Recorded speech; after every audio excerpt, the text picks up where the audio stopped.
Welcome back to the channel. Hope everybody's doing well. In this today's video, we're taking a look at a couple of tools that I've purchased to go into my protection relay testing kit that I plan to build up over winter. Both of these tools are from Engineer, Japanese tool manufacturer.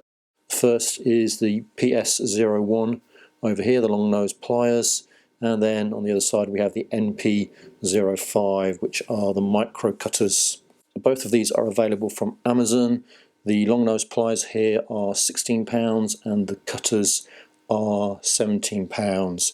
However, you can buy them as a pair for £32, which is the route that I went down. So both of these are very well manufactured. You can see here, this is the long nose pliers. You've got the plier section at the top here. It does close up at the very tip, but there is a gap between sort of like 3/4 of the way up the actual plier, I would say. And the jaws there are serrated for about half the jaw length, and then you are a plain section as you head towards the cutting edge there, which is a beveled cutting edge, so it won't cut flat. Spring loaded, as you can see. The spring is retained in there, it doesn't come out without using a set of pliers probably. And we have the rubberized handles here, fairly softish kind of feel to them, and these are ESD, so they are ideal for working on electronics, which the vast majority of protection relays are these days. And at the very end here you do have a hold for a tool tether. Can't see that being much use to me personally, but it is there should you want it. We move on to the actual cutters themselves. Again, same family as the pliers, so the construction is exactly the same. We are spring loaded in there. You do have the ESD handles again with the tool tether option down at the bottom. The cutters on this are flush cutting, very nice edge to them.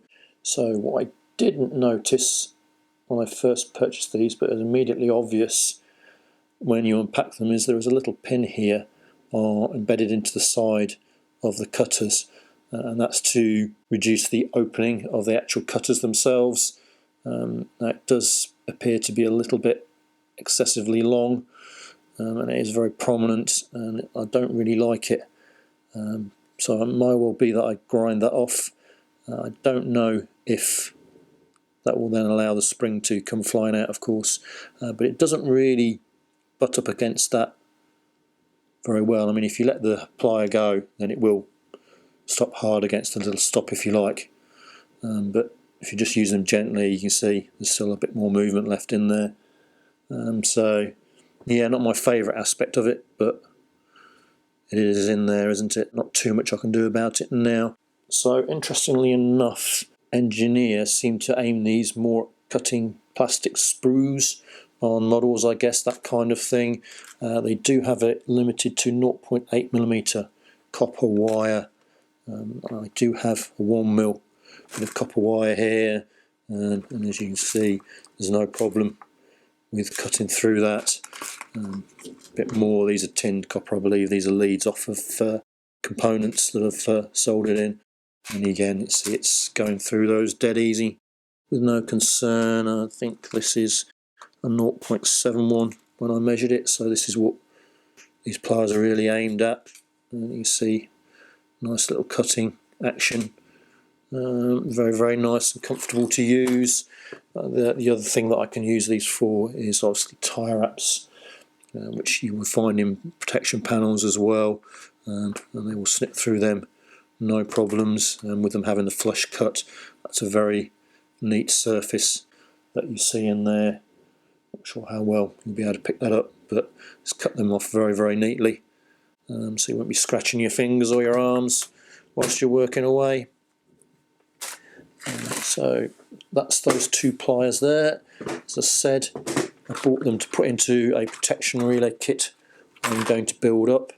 I do have another set of pliers and cutters. These are from Knipex, and these are what I carry in my general toolkit. You can see these are both a little bit shorter than these pliers from Engineer.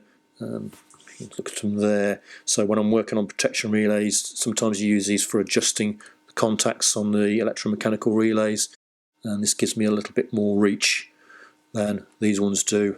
These ones are completely flat surface, whereas I've got a bit more of a grip on them ones, so that's a little bit better option than these pliers from Knipex. Cutter wires again were a little bit larger, certainly with regard to the actual cutting edge, which again is a little bit more advantageous to me really. These are nice, but they can be a little bit on the small side. These really are aimed at electronics and PCB work, I think, really. And the very original ones that I have, these are from Archer. I purchased these from Pliers, which is an electronics shop in the UK. Now they are a fairly similar size to these ones here, and similar sort of makeup with the jaws, serrated edges on the jaws there, and a little cutter on these as well, so very similar. These aren't EST handles, and they are a little bit old and worn out now, but probably still usable in that respect. Cutter wise, these have blunted quite significantly now, so these aren't an awful lot of use. They'll chomp through tie wraps easy enough, but cutting copper leads are not quite so a neater cut.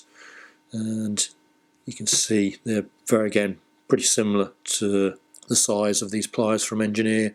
Very similar sort of cutting edge, not as professional, not as flush as the edge on these Engineer pliers, and they are quite blunted now. So I thought it was time to upgrade, and these will be consigned to the recycle bin, I think. So there you have it, just a quick little video on these two new pliers from Engineer. I will be purchasing a few more tools to build up my protection relay testing kit over the coming months, over winter. So there'll be some more videos on the bits and pieces that I buy. But that'll be it for this video. Hope you found it useful. Thanks for watching, and I will see you again in the next one.